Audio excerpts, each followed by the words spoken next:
bersyukur kepada Tuhan untuk kesempatan bisa melayani sekali lagi pada pagi hari ini, dan sekali lagi kita membahas tema yang berkaitan dengan kedaulatan Allah. Saya mau mengajak kita sebelum kita masuk lebih jauh untuk membaca di dalam Roma pasal yang ke-11 ya. Minggu yang lalu Bapak Ibu dan saya membahas di dalam Roma pasal yang melihat dari Roma pasal 8. Saya mau ajak kita untuk melihat Roma pasal yang ke-11, ayat yang terakhir saja, ayat yang ke-36. Sebab segala sesuatu adalah dari Dia dan oleh Dia dan kepada Dia. Bagi Dialah kemuliaan sampai selama-lamanya. Kita berdoa. Bapa, kami datang kepadamu dan kami bersyukur oleh karena anugerah yang Engkau berikan pada kami. Kami percaya bahwa keberadaan kami, hidup kami, iman kami kepadamu, keselamatan yang kami nikmati, dan kehidupan yang kami pakai untuk melayani Engkau adalah pemberian daripada Allah kami, Allah yang berdaulat, yang telah menetapkan eksistensi bahkan keselamatan kami, dan yang memberi firman di dalam kehidupan keselamatan itu. Oleh karena itu kami berdoa pada pagi hari ini, kiranya Tuhan memimpin dan Tuhan menolong kami, supaya kami semua boleh menikmati kebenaran firman-Mu. Ini kami di dalam nama Tuhan Yesus kami berdoa. Amin. Ya, Bapak Ibu, di dalam ayat yang ke-36 di sini dikatakan segala sesuatu adalah dari Dia dan oleh Dia dan kepada Dia. Bagi Dialah kemuliaan sampai selama-lamanya. Bapak Ibu, segala sesuatu di sini bukan hanya bicara mengenai segala eksistensi. Biasanya kita punya pikiran itu langsung merujuk kepada segala eksistensi, semua eksistensi, entah eksistensi berkaitan dengan manusia, benda-benda, segala sesuatu yang ada di dalam alam semesta. Tetapi istilah segala sesuatu itu tidak hanya berbicara mengenai eksistensi, hal-hal yang ada, tetapi juga mungkin kita bisa berbicara mengenai segala situasi, segala peristiwa yang terjadi dengan semua yang bereksistensi, itu pun kaitan dengan apa yang disebut sebagai dan, artinya semua situasi itu yang Bapak Ibu dan saya alami atau segala dialami oleh segala eksistensi di dalam alam semesta ini, itu hanya bisa terjadi, hanya bisa dialami jika itu datang dari Allah. Allah lah yang mengizinkan itu terjadi, Allah yang memungkinkan itu terjadi. Tetapi kemudian pada akhirnya Dia bilang pada Dia, jadi berasal dari Dia,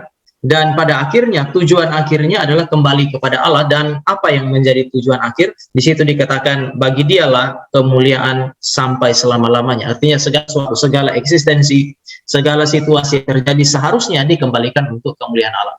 Nah, saya sekali lagi membagi percakapan, katakanlah PA pada hari ini di dalam konteks kita sebagai orang percaya. Kita bicara mengenai eksistensi kita, keselamatan kita, pergumulan kita. Semua yang kita hadapi itu tanpa terkecuali terjadi atas izin Allah dalam kehidupan Bapak Ibu dan saya. Dan dengan demikian maka Bapak Ibu dan saya tidak punya pilihan yang lain kecuali di dalam segala situasi itu mengembalikan semua itu kepada Tuhan. Di bagian awal, segala sesuatu dari Dia, oleh Dia, dan kepada Dia, jelas ini berbicara mengenai Allah yang berdaulat atas segala sesuatu. Kita hanya bisa ada kalau Allah mengizinkan kita ada. Sesuatu terhadap kita, baik buruknya itu hanya bisa terjadi kalau Dia memungkinkannya.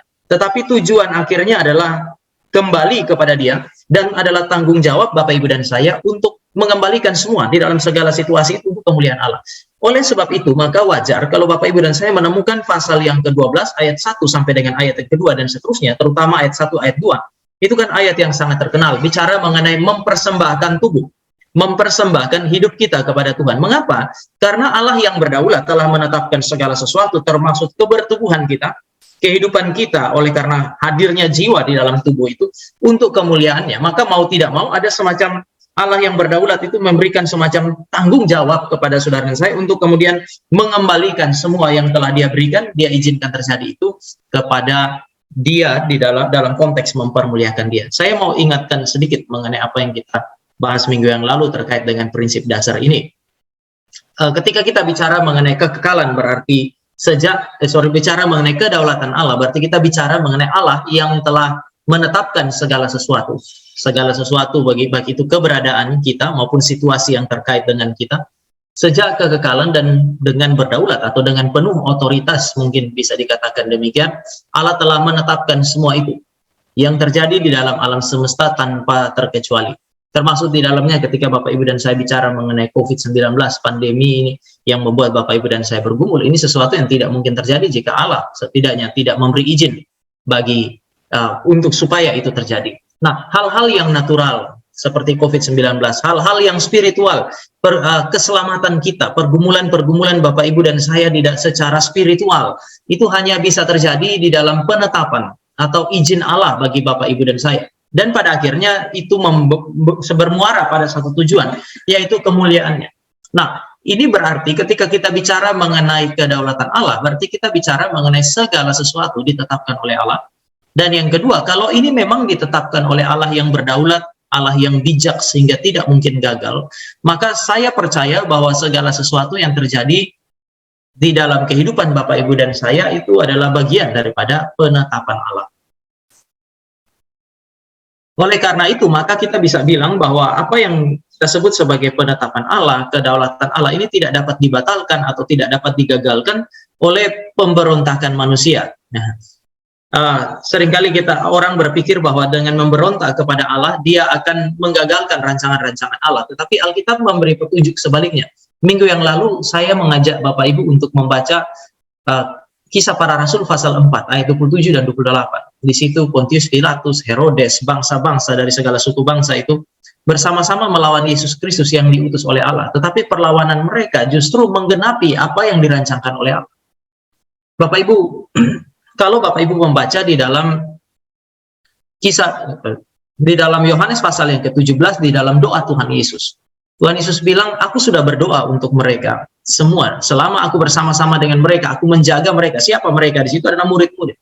Kemudian Tuhan Yesus bilang, sehingga tidak ada di antara mereka yang akan binasa kecuali dia yang telah ditentukan untuk itu. Jadi bicara mengenai orang-orang yang diselamatkan kecuali dia. Nah, Yudas itu kan, kalau Bapak Ibu dan saya bicara mengenai Yudas, kan kita bisa lihat bahwa bahkan di dalam perjanjian lama, perlawanan terhadap Yesus Kristus itu sudah dibicarakan. Artinya ini bukan sebuah peristiwa yang baru terjadi dan mengejutkan Tuhan Yesus. Tidak, Allah tidak terkejut dengan itu, dan pemberontakan Yudas ketika itu terjadi, Yesus Kristus bahkan sudah mengantisipasi. Pemberontakan Petrus sebelum terjadi, Tuhan Yesus sudah mengantisipasinya. Tuhan Yesus sudah membicarakan hal itu dengan murid-muridnya ini. Nah, ini berarti bicara mengenai pengetahuan Tuhan berdasarkan apa yang telah ditetapkan gitu. Pengetahuan Kristus berdasarkan apa yang telah ditetapkan oleh Allah, dan tidak satu pun di antara semua pemberontakan itu yang menghancurkan rancangan Allah. Enggak satu pun. Pada akhirnya Bapak Ibu dan saya bahkan melihat Yudas punya pemberontakan.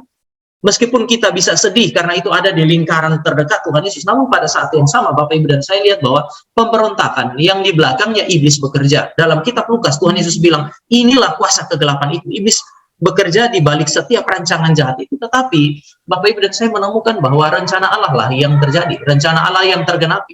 Tidak ada pemberontakan yang dapat menggagalkan rancangan Tuhan. Oleh karena itu maka minggu yang lalu, ya Bapak Ibu kalau memperhatikan, saya mencoba memberikan semacam gambaran terkait hal ini ya. Waktu saya bilang seringkali kita menggambarkan kedaulatan Allah dan manusia itu di dalam seperti menempatkan kita dan Allah pada satu bidang yang sama. Sehingga kalau ini Allah, maka kedaulatannya membuat Bapak Ibu dan saya punya kebebasan berkurang.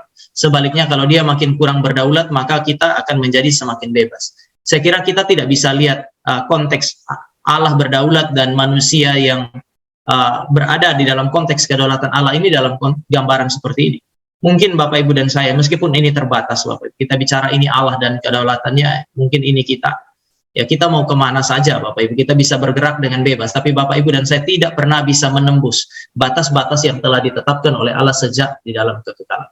Nah, ini yang akan Bapak Ibu dan saya bahas pada pagi hari ini untuk melihat bagaimana Allah berdaulat.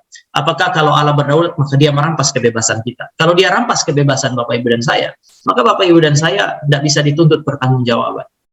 Atau sebaliknya, justru Allah yang berdaulat menciptakan Bapak Ibu dan saya sebagai ciptaan yang bebas, dan karena kita memiliki kebebasan sampai hari ini, maka kita dituntut pertanggungjawaban. Saya akan mengajak Bapak Ibu untuk melihat paling tidak dua poin besar. Yang pertama adalah apakah kedaulatan Allah. Allah menetapkan segala sesuatu. Tidak ada segala sesuatu tidak ada apapun di dalam alam semesta ini yang bisa terjadi di luar daripada rancangan Allah, sehingga Allah kita tidak terkejut terhadap apa yang terjadi. Kalau Allah menetapkan semua dia tidak terkejut, dan semua terjadi sesuai dengan rancangannya dia, bukankah ini tampak sebagai perlawanan terhadap kebebasan manusia? Kalau dia berdaulat, seringkali Bapak, Ibu, dan saya pikir bahwa ya kalau Allah berdaulat, saking berdaulatnya dia, maka kebebasan sudah nggak ada lagi. Tetapi saya mau mulai dari fakta yang paling sederhana di dalam kehidupan kita, ya, bahwa klaim atau kalimat-kalimat yang mengatakan bahwa kalau Allah berdaulat maka kita sudah tidak bebas lagi, itu kan bertentangan dengan fakta hidup hari-hari. Bapak, Ibu, dan saya punya kebebasan, ya. Mungkin ada yang bahkan misalnya persekutuan pagi seperti ini kan bergumul, mesti bangun bersekutu lagi, emang nggak bisa agak siang ya. Tetapi Bapak Ibu punya pilihan kan untuk ikut atau tidak ikut. Artinya ini bicara mengenai apa yang disebut sebagai kebebasan. Sampai hari ini manusia masih punya kebebasan, meskipun Alkitab mengatakan bahwa sampai hari ini Allah juga masih Allah yang berdaulat. Allah kita adalah Allah yang mencapai tujuan-tujuannya tanpa harus merampas kebebasan Bapak, Ibu, dan saya. Waktu saya bilang manusia masih memiliki kebebasan, mari coba kita definisikan kebebasan secara sederhana. Bebas berarti tidak ada paksaan dari luar diri untuk melakukan sesuatu yang tidak diinginkan. Jadi tidak ada paksaan dari luar untuk melakukan sesuatu yang tidak kita inginkan, atau tidak ada paksaan dari luar untuk membuat kita harus tidak melakukan apa yang kita inginkan. Artinya penekanannya adalah dikondisikan dari luar, itu kan nggak ada. Sampai hari ini Bapak, Ibu, dan saya masih melakukan apa yang kita inginkan. Bahkan nanti di bagian kedua saya akan jelaskan bahwa dosa itu pun mengekspresikan bahwa Allah berdaulat dan manusia masih tetap bebas. Tuhan kita bekerja dengan cara yang berbeda, Bapak, Ibu, dengan setan. Setan kita mengenal yang namanya demonic possession.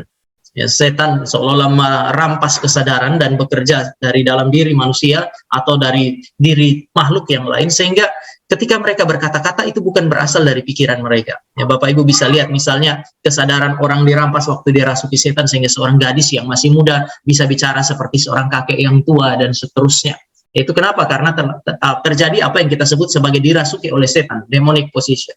Nah, Bapak, Ibu, setelah Bapak, Ibu, dan saya mengalami apa yang disebut sebagai keselamatan, roh yang ada dalam diri kita lebih besar daripada roh yang ada dalam dunia, maka pertama yang terjadi adalah kita memang tidak bisa mengalami apa yang disebut sebagai kerasukan setan.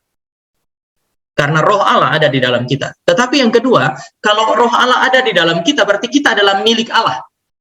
Tetapi Allah yang memiliki kita tidak merampas kebebasan kita seperti yang dilakukan oleh setan. Kita bisa lihat di dalam Alkitab, Perjanjian Lama dan Perjanjian Baru, tidak pernah tuh pelayan-pelayan Tuhan kehilangan kesadaran mereka, kehilangan akal, kemampuan berpikir mereka, kehilangan kemampuan merasa mereka, ketika mereka mengikuti dan melayani Tuhan. Jadi saya kira di titik ini ya, Bapak, Ibu, dan saya justru harus memberikan pembedaan yang cukup jelas antara cara kerja Tuhan dan cara kerja iblis ketika dia memakai manusia. Allah yang berdaulat memakai Bapak, Ibu, dan saya tanpa merampas, tanpa merasuki kita, tanpa merampas kesadaran kita. Dan oleh karena itu maka dalam konteks melayani Tuhan justru kita harus memakai pikiran kita, memakai perasaan kita, mempertimbangkan kehendak yang ada di dalam diri Bapak, Ibu, dan saya. Tetapi sekali lagi Allah tidak bekerja dengan cara merasuki kita. Dengan demikian maka Bapak, Ibu, dan saya harus mengatakan bahwa kedaulatan Allah tidak meniadakan apa yang disebut sebagai kebebasan. Allah tidak meniadakan kebebasan kita. Sebaliknya, Allah senantiasa memberikan kebebasan kepada Bapak, Ibu, dan saya. Misalnya, barang siapa yang mau mengikut aku, dia harus menyangkal dirinya dan memikul salibnya. Nanti kita akan bahas ayat itu. Tetapi Tuhan Yesus mulai dengan barang siapa yang mau. Artinya boleh tidak mau. Saya kira Tuhan kita tuh Tuhan yang jujur ya. Dia tidak bilang semua orang harus ikut saya. Tetapi dia bilang siapa yang mau silahkan. Tapi kemudian dia bilang bagi yang mau dia harus menyangkal diri dan memikul salib. Kata harus itu baru datang setelah saudara dan saya memilih untuk ikut dia. Kalau kita tidak ikut dia, kita bisa ada pada posisi yang beroposisi dengan dia. Kita bisa ada pada posisi yang berlawanan dengan. Jadi kita bisa lihat bahwa Tuhan yang berdaulat itu memang tidak merampas kebebasan-kebebasan manusia. Dia tidak merasuki Bapak, Ibu, dan saya. Oleh karena itu saya percaya bahwa pelayanan Kristen yang baik berjalan di dalam kondisi sadar di mana pikiran manusia digunakan, perasaan kita digunakan, kehendak kita digunakan. Dengan demikian juga pada saat yang sama Bapak, Ibu, itu kenapa Paulus bilang kita harus menyerahkan seluruh diri kita, entah tubuh kita, pikiran kita, perasaan kita, kehendak kita, itu harus dipersembahkan kepada Allah. Allah tidak merampas. Tetapi Allah itu memberi ruang bagi Bapak, Ibu, dan saya supaya dengan rela datang menyerahkan semua kepada dia. Satu-satunya ciptaan Sekali lagi, satu-satunya ciptaan di dalam alam semesta ini yang punya pilihan untuk memuliakan dia atau tidak, itu Bapak Ibu dan saya. Sampai hari ini langit masih menceritakan kemuliaan Allah, tetapi mereka tidak dicipta dengan kebebasan. Batu bisa mempermuliakan Allah, bisa. Bapak Ibu, kalau Tuhan mengizinkan Bapak Ibu dan saya melihat segala sesuatu yang dia ciptakan, kita bisa mempermuliakan Allah dengan apa yang dia lakukan di dalam alam ini. Tetapi alam semesta ini tidak bisa berbuat sesuatu yang lain kecuali menceritakan kemuliaan Allah. Bapak Ibu dan saya berbeda. Bapak Ibu dan saya punya pilihan untuk mempermuliakan dia atau tidak. Sebagai umat Allah yang telah diselamatkan, ya kita punya tanggung jawab untuk mengembalikan, menyerahkan kebebasan kita kepada Tuhan. Mengatakan bahwa Allah merampas kebebasan atau Allah melawan kebebasan, saya kira itu bertentangan dengan fakta hidup secara natural. Tapi ini juga bertentangan dengan apa yang kita sebut sebagai kesaksian Alkitab. Kita punya Allah adalah Allah yang tidak merampas yang disebut sebagai kebebasan. Saya mau ajak kita untuk melihat di dalam Kejadian pasal yang kedua. Mari kita lihat Kejadian pasal yang kedua.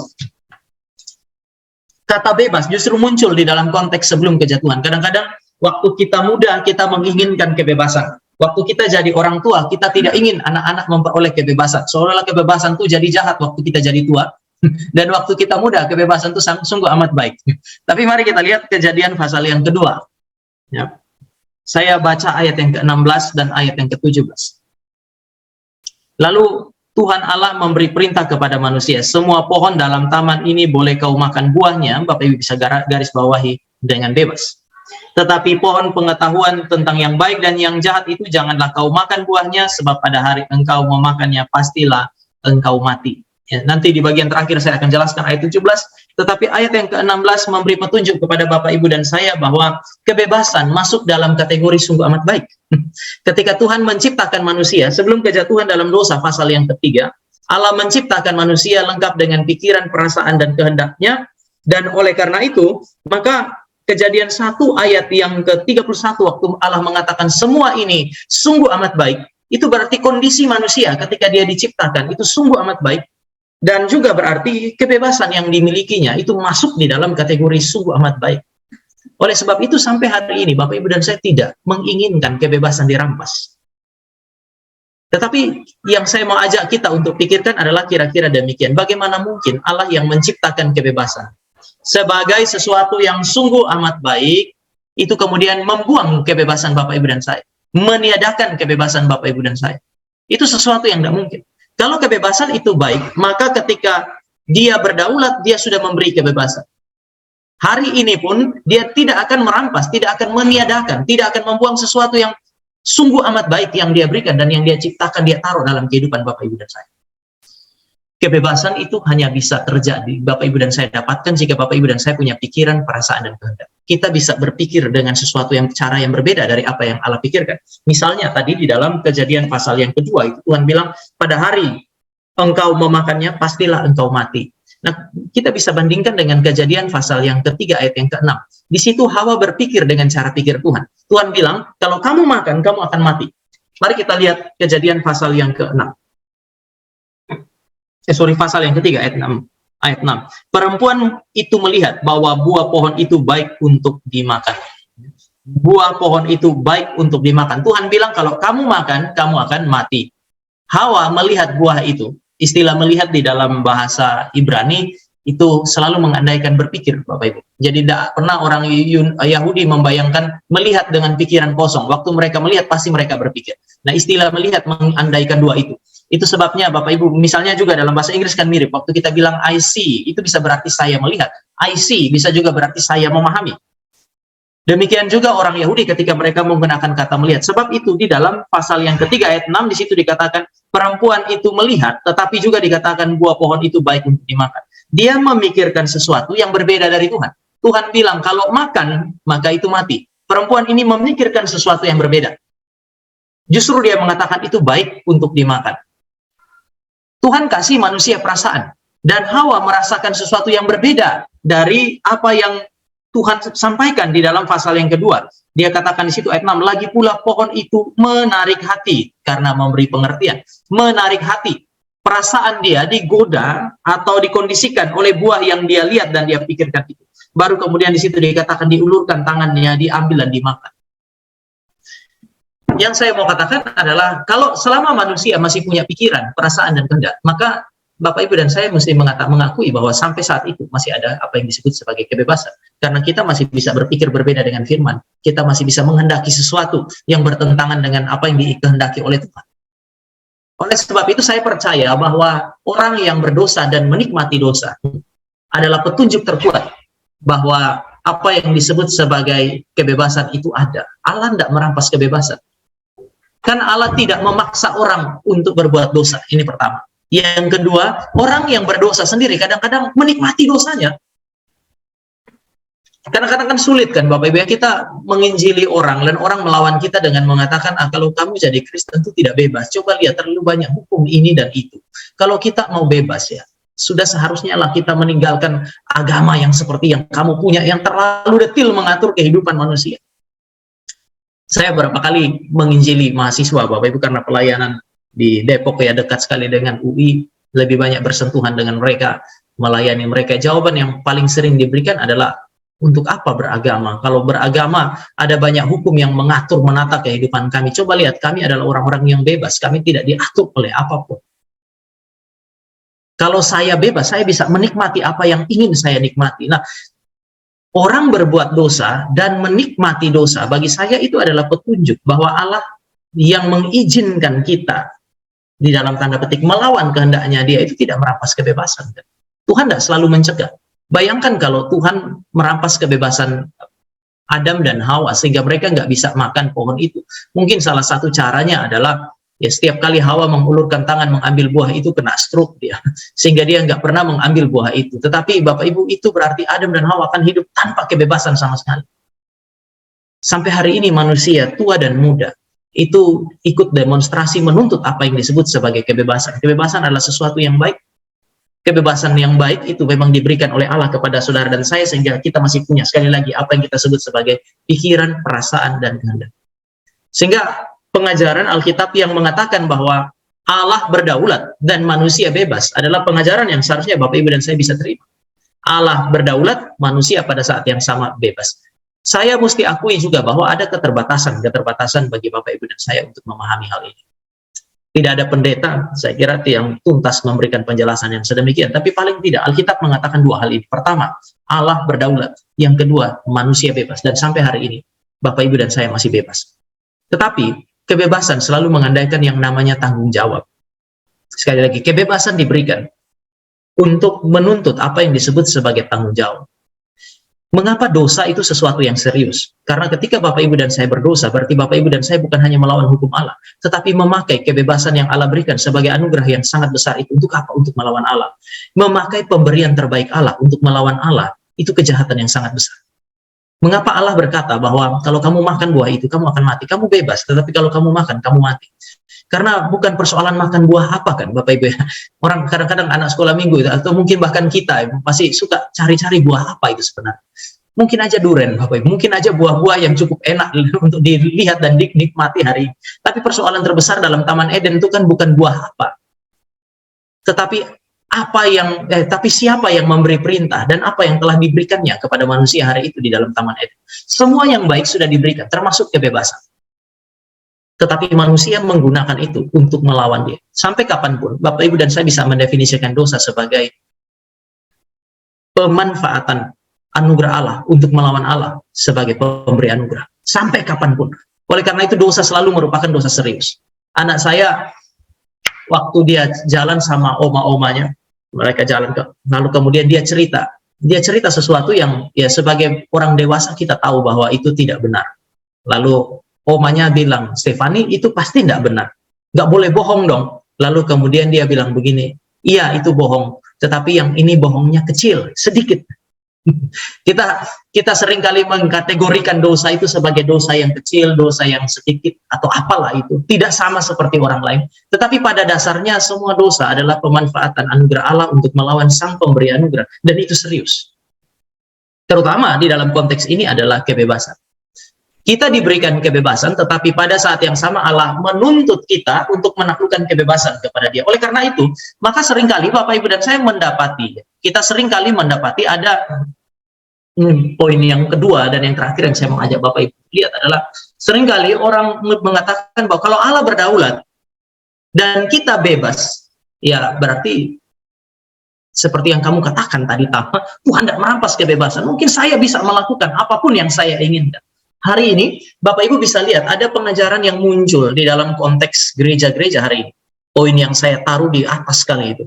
Karena Allah telah menetapkan segalanya, dan bukan hanya itu, bahkan Allah telah menyelamatkan kita. Maka kita bebas melakukan segalanya. Kita tidak lagi terikat kepada hukum. Bapak Ibu bisa menemukan ini di dalam konteks hidup bergereja hari ini. Orang-orang yang katanya sudah diselamatkan menjadi orang-orang yang mau melakukan apa saja, bahkan berkaitan dengan dosa sekalipun. Untuk apa? Untuk menyatakan bahwa mereka telah dibebaskan oleh Allah. Hidup dalam anugerah itu disamakan dengan hidup yang boleh melakukan apapun, termasuk di dalamnya hidup berlawanan dengan kehendak Allah. Dan ini bukan datang dari luar, ini ada di dalam gereja. Karena Allah telah menetapkan, berarti ya apapun yang saya lakukan itu sudah terjadi dalam ketetapan Allah. Dan Allah telah menyelamatkan saya. Penyelamatan membebaskan saya, melepaskan saya dari belenggu dosa. Bukan hanya itu, tapi membebaskan saya dari belenggu berbagai macam hukum. Maka saya tidak lagi terikat kepada hukum. Ya, saya kira ini yang muncul di dalam gereja, dan konteks atau cara berpikir seperti ini akan berbeda sekali dengan cerita mengenai kedaulatan Allah di dalam Alkitab dan juga tanggung jawab manusia. Dan saya kira ini menjadi penting. Kalau kita mengakui bahwa Allah berdaulat dan kita bebas, maka kita harus menemukan apa itu kebebasan yang sejati.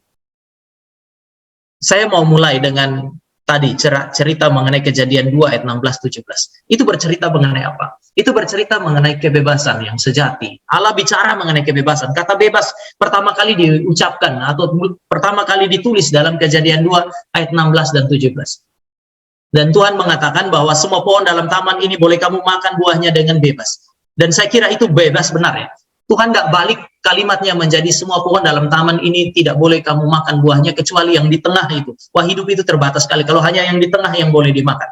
Tetapi sebaliknya Tuhan bilang semua dalam taman ini kamu boleh makan buahnya dengan bebas kecuali yang di tengah. Tetapi, kata tetapi itu langsung membatasi kebebasan. Kamu bebas sekali, tetapi ayat 17, pohon pengetahuan yang baik dan jahat itu jangan kau makan buahnya. Allah yang memberi kebebasan adalah Allah yang membatasi kebebasan. Kebebasan sejati selalu ada di dalam batas-batas tertentu. Kalau kita ngobrol sama anak-anak remaja, Bapak Ibu, sampai sekarang saya masih melayani remaja. Biasanya mereka waktu bilang kebebasan berarti boleh lakukan segalanya tanpa batas-batas. Bebas artinya bebas sebebas-bebasnya. Ada satu anak yang ribut terus sama mamanya. Kadang-kadang anak dan mama ribut, pendeta yang dipanggil. Ajak ke rumah, kita lagi duduk makan, habis makan lalu mamanya mulai curhat, aduh anak saya sekarang mulai bandel sekali, nakal sekali Pak. Lalu kemudian dia cerita semua, akhirnya mamanya pergi, saya ngobrol sama anaknya dan saya tanya, kenapa? Pertama dia mempersoalkan mamanya itu terlalu banyak aturan. Lalu saya bilang, jadi yang kamu kehendaki itu apa? Saya mau bebas. Saya ingin mama memberi kebebasan.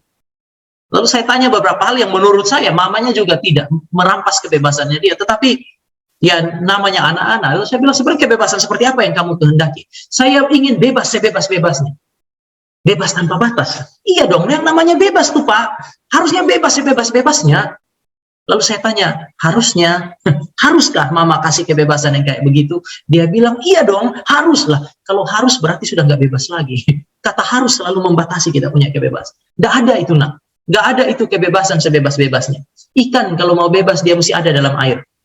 Ikan nggak bisa bilang, saya dari zaman masih telur sampai sekarang sudah jadi ikan terus dalam air. Sekarang saya mau keluar ke darat. Begitu dia keluar ke darat, mati dia. Ikan hanya bisa bebas kalau dia membatasi diri di dalam air. Saya juga suka kasih contoh ini kepada anak-anak remaja ya, masinis kereta itu. Dia hanya bisa menikmati hidup dan bebas kalau dia membatasi jalannya kereta itu di atas rel. Kalau dia bawa keluar dari rel itu, yang dihasilkan dari yang tanpa batas itu adalah apa yang disebut sebagai kematian. Sehingga yang namanya kebebasan sejati selalu ada di dalam batas-batas tertentu, dan itu mesti batas-batas yang benar. Dan saya percaya yang membatasi saudara dan saya adalah ketetapan Allah. Kita bebas, tetapi kalau kita ingin menikmati kebebasan yang sejati, biarlah kita menaklukkan diri kita. kepada apa yang disebut sebagai kehendak Allah. Itulah kebebasan yang sejati. Kebebasan yang sejati bukan bebas melakukan apapun yang kita inginkan. Alkitab sudah memberikan ini. Kita menemukan kebebasan ketika Bapak, Ibu, dan saya melakukan apa yang Allah inginkan. Oleh karena itu salah satu petunjuk, Bapak Ibu bisa lihat pergumulan hati nurani kita ya. Waktu Bapak Ibu dan saya tahu sesuatu yang benar dan kita ingin melakukan sesuatu yang tidak benar, bertentangan dengan kebenaran itu, biasanya hati nurani kita terganggu. Meskipun nggak ada orang yang mengawasi, kita merasa seperti ada yang mengawasi kita. Bagi saya, ini memberi petunjuk bahwa Bapak, Ibu, dan saya ketika mau berlawanan dengan kehendak Allah, bahkan kita tidak bebas, tidak plong. Tetapi ketika Bapak, Ibu, dan saya memutuskan untuk melakukan apa yang disebut sebagai kehendak Allah, kadang-kadang menderita. Tetapi bukankah ada semacam kelegaan di dalam hati? Saya pernah memutuskan untuk kira-kira ya 1 tahun lebih itu untuk ya dipercayakan untuk melakukan pekerjaan penggembalaan. Tetapi sejak mahasiswa sebenarnya dulu saya merasa bahwa kelihatannya saya bukan seorang gembala. Kalau disuruh untuk mengajar atau menginjili, saya ya merasa bahwa sejak awal Tuhan panggil saya, bahkan dalam konteks menikmati keselamatan pun ada dalam konteks itu. Tetapi kemudian gereja di mana saya melayani menempatkan saya di dalam konteks penggembalaan, kayaknya bukan keputusan yang tepat. Sehingga saya ngomong dengan beberapa pimpinan untuk mengatakan saya lepas, dan mereka bilang ya coba jalan dulu. Jalan selama 1,5 tahun dan tidak begitu rela untuk menjalankan tugas tanggung jawab itu. Bapak Ibu, kelihatannya bebas. Waktu mereka bilang silakan kamu pertimbangkan dalam 1,5 tahun, kamu tetap di situ menjalankan tugas kamu, atur pelayanan. Tapi kalau kamu merasa bahwa tidak harus terus khotbah di situ pun nggak ada masalah. Saya waktu itu rasanya bebas. Saya bisa atur jadwal saja kemana saya mau pergi. Tetapi anehnya Bapak Ibu, setiap kali mau naik mimbar di tempat orang, itu saya rasa bahwa seharusnya saya ada di tempatnya saya. Ketika saya pergi 1 bulan itu, bisa pergi 1 bulan dan diizinkan kok. Pergi 1 bulan, keliling dari satu tempat ke tempat yang lain. Namun setiap kali mau naik mimbar itu ada rasa bersalah terhadap orang-orang yang kepadanya dipercayakan supaya saya layan. Saya tidak merasa bahwa saya pergi kemana-mana, tetapi hati saya itu, kalau saya pakai istilah kita hari ini, plong. Enggak. Setelah lewat 1,5 tahun, saya balik lagi dan saya bilang kayaknya saya harus kembali ke jemaat. Waktu balik kemudian melayani Bapak Ibu, saya terbatas kok, nggak pergi kemana-mana. Dulu enak sekali, pergi kemana kita inginkan. Kali ini ada di dalam batasan, tetapi saya kira setiap kali melayani, menyampaikan firman Tuhan, hati nurani saya itu tidak menuduh saya. Ini yang kita sebut sebagai plong. Mana yang paling bebas? Pergi kemana kita inginkan tapi dituduh oleh hati nurani?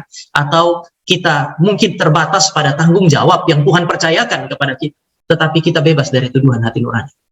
Mana yang lebih bebas? Kita memiliki harta kekayaan, menginginkan apa yang kita inginkan dan kemudian mendapatkannya, atau kadang-kadang karena kita taat kepada Tuhan, kita terbatas untuk mendapatkan segala sesuatu yang kita inginkan, tetapi kita luput dari tuduhan hati nurani. Bapak, Ibu, dan saya punya pilihan ini.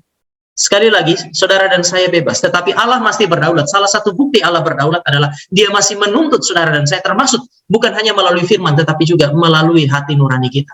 Ini bukti Dia berdaulat. Karena Dia bilang bahwa Dia yang menulis hukum-hukumnya di dalam hati kita. Dia menulis hukum dalam hati Bapak, Ibu, dan saya. Ini yang kita sebut sebagai hati nurani. Kalau hati nurani masih menegur, itu bukti bahwa itu Allah berdaulat atas hidup Bapak, Ibu, dan saya. Tapi kebebasan sejati hanya ditemukan dengan menempatkan diri di dalam batas-batas yang Allah tetapkan. Ada hukum alam, tetapi hukum yang spiritual, yaitu firman Allah. Bapak, Ibu, dan saya harus hidup dalam batas-batas itu. Ini tanggung jawab kita sebagai umat Allah.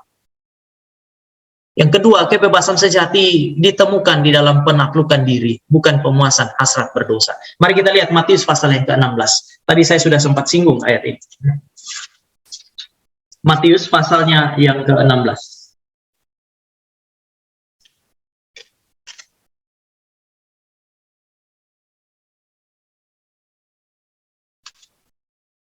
Ayatnya yang ke-24. Lalu Yesus berkata kepada muridnya, setiap orang yang mau mengikut aku, setiap orang yang mau artinya bebas kok. Kita bebas untuk ikut atau tidak. Ia harus menyangkal dirinya, tetapi kalau dia mau, maka dia harus menyangkal dirinya, memikul salibnya dan mengikut aku. 3 hal ini menjadi penting. Siapa yang mau dengan bebas memilih Yesus, dia kemudian kehilangan atau dibatasi kebebasan. Di dalam konteks beragama, di dalam konteks kehidupan orang Kristen, kita bebas untuk ikut Tuhan atau tidak. Tetapi kalau Bapak Ibu dan saya bilang, saya mau ikut Tuhan, maka pada saat itu kita harus menyerahkan kebebasan kita kepada Tuhan. Maka Tuhan Yesus bilang, kamu harus pertama menyangkal diri. Istilah menyangkal diri, Tuhan Yesus bukan pakai kata amnesia, lupa diri. Tapi Tuhan Yesus pakai kata aparneomai. Aparneomai berarti menolak sesuatu yang berasal dari dalam diri. Tentu saja yang dimaksud adalah hasrat berdosa. Jadi saya itu punya kemampuan untuk berkata tidak atau menolak sesuatu yang keluar dari dalam diri saya, hasrat saya yang berlawanan dengan kehendak Allah.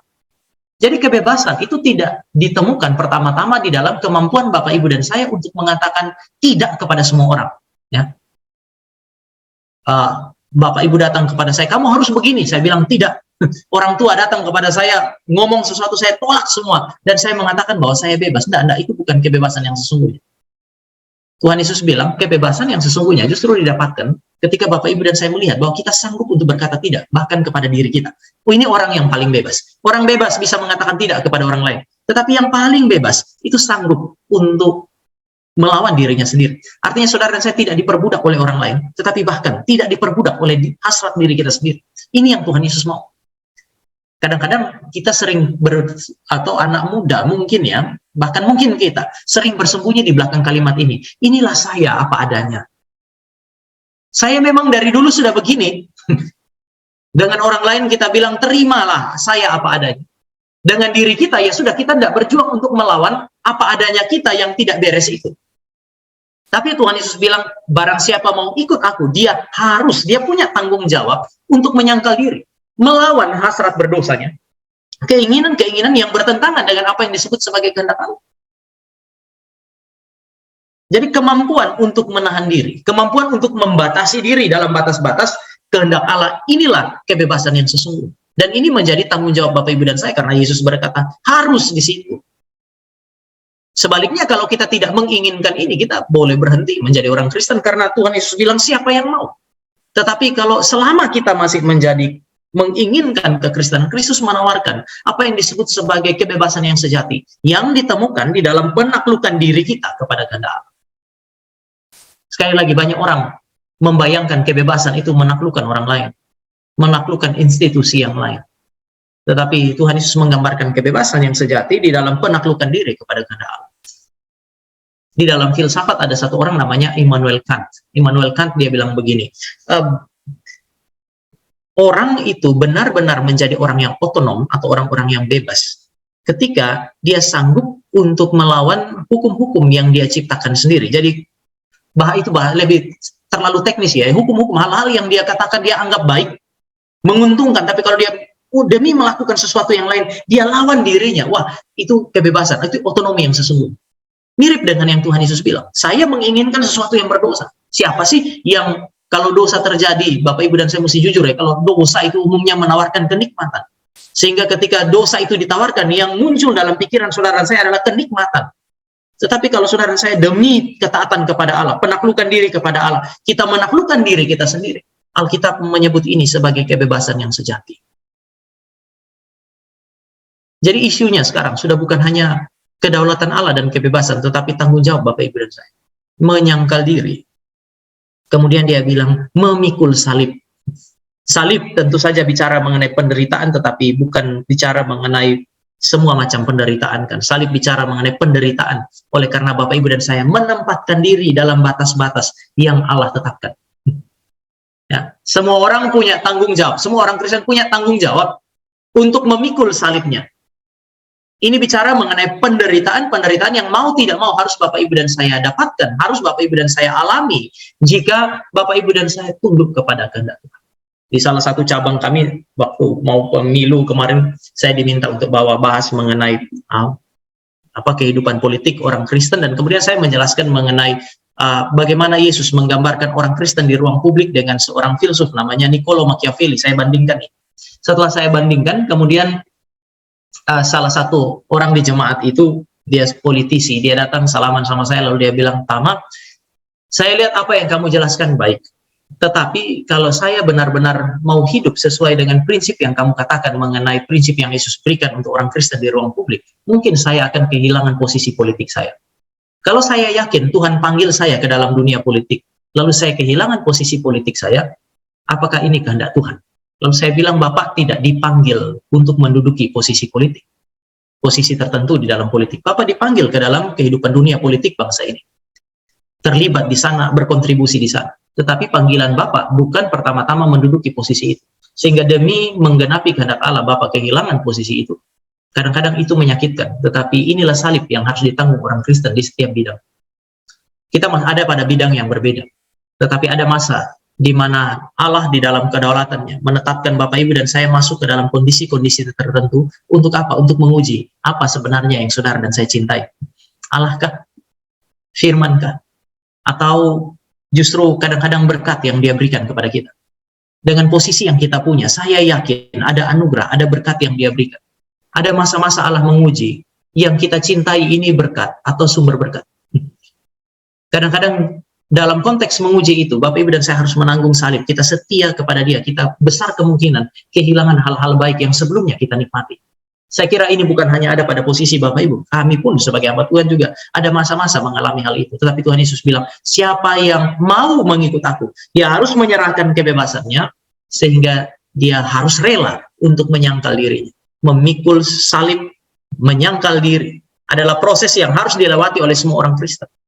Sampai hari ini, inilah tanda kekristenan yang sejati. Dan yang terakhir Bapak Ibu, kebebasan sejati diberikan demi kemuliaan Allah. Dalam pekerjaan yang baik. Kita sering bilang, orang diselamatkan itu berarti untuk menikmati kebebasan. Betul. Kita diselamatkan berarti kita dibebaskan dari perbudakan dosa, dari perbudakan iblis. Tetapi masuk ke dalam perhambaan yang baru, yaitu menjadi hamba Tuhan. Mari kita lihat di dalam Efesus pasal yang kedua, ini yang terakhir Bapak Ibu. Ayat yang ke-10. Efesus 2 ayat yang ke-10 saya bacakan. Karena kita ini buatan Allah, diciptakan dalam Kristus Yesus untuk melakukan pekerjaan baik yang dipersiapkan Allah sebelumnya. Ia mau supaya kita hidup di dalamnya. Ini menarik karena dia mengatakan kita ini buatan Allah, diciptakan dalam Kristus Yesus. Ini kan bicara bukan hanya diciptakan secara natural, kita dibuat oleh Allah secara natural, enggak. Tetapi lebih lanjut lagi, diciptakan dalam Kristus Yesus berarti kita diselamatkan oleh dia. Kita diciptakan secara natural, diciptakan baru secara spiritual di dalam Yesus Kristus. Lalu kemudian dia bilang bukan untuk melakukan apa yang kita inginkan, tetapi untuk melakukan pekerjaan baik yang dipersiapkan Allah sebelumnya. Melakukan pekerjaan baik yang telah disiapkan Allah sebelumnya. Dengan demikian jelas bahwa ketika kita dicipta secara natural atau diciptakan baru secara supranatural, itu bukan supaya Bapak Ibu dan saya bebas melakukan apapun yang kita inginkan. Tetapi kita hidup di dalam kehendak Allah, ayat 10 bagian B, dan kemudian dia bilang, melakukan apa yang telah dia siapkan bagi Bapak Ibu dan saya. Saya percaya bahwa setiap kita ini, bukan hanya ikut PA, kan ya, tapi kita jadi Kristen, sekian banyak firman Tuhan yang Bapak Ibu dan saya nikmati, kita secara otomatis itu akan membentuk sistem nilai dalam pikiran kita. Kita mulai bisa membedakan mana baik, mana tidak baik. Ketika Bapak Ibu dan saya memahami apa yang baik, yang sesuai dengan kehendak Allah, kita mesti sadar bahwa itulah yang Allah kehendaki untuk kita lakukan.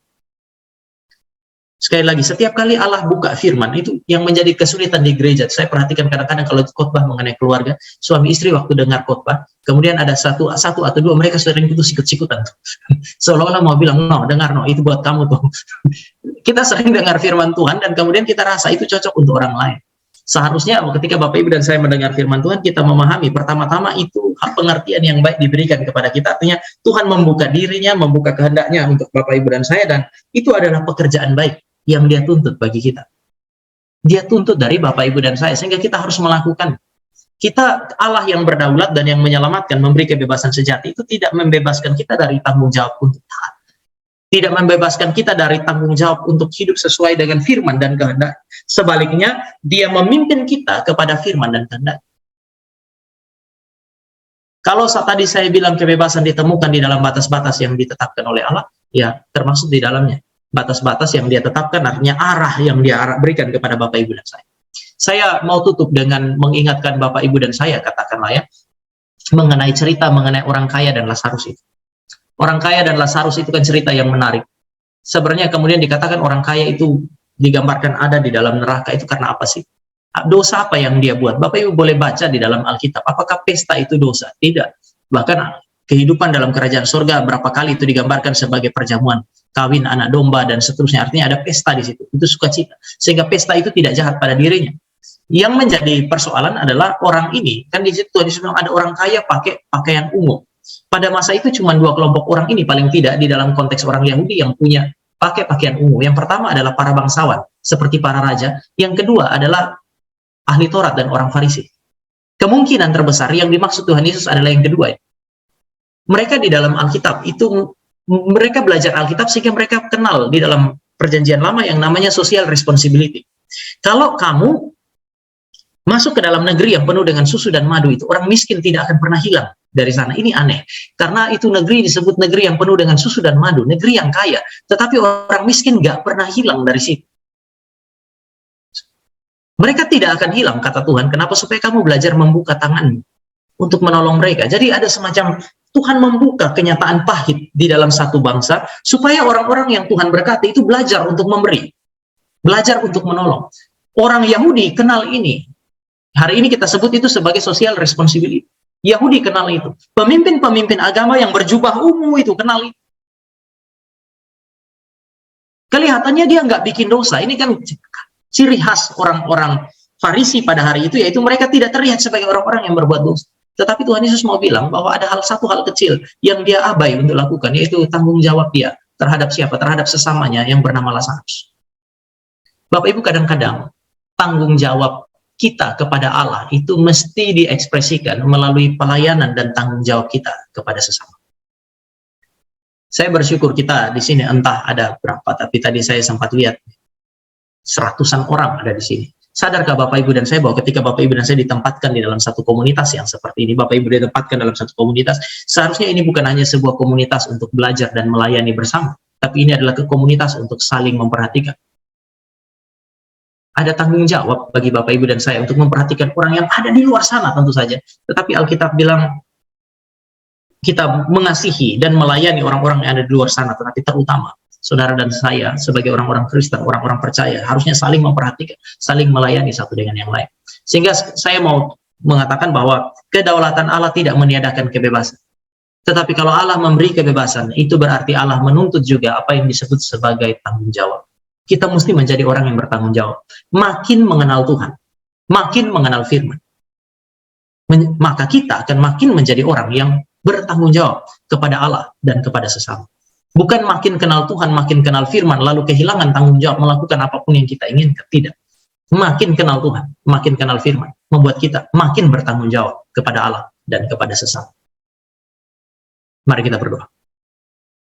Tuhan, kami bersyukur untuk firman yang kami boleh baca, kami renungkan, dan kami pikirkan terkait dengan Allah kami yang berdaulat dan juga kehendaknya yang berdaulat dan kebebasan yang kami miliki, hasrat kami, pikiran kami.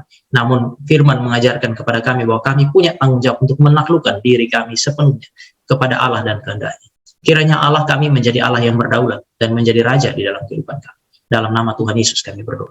Amin.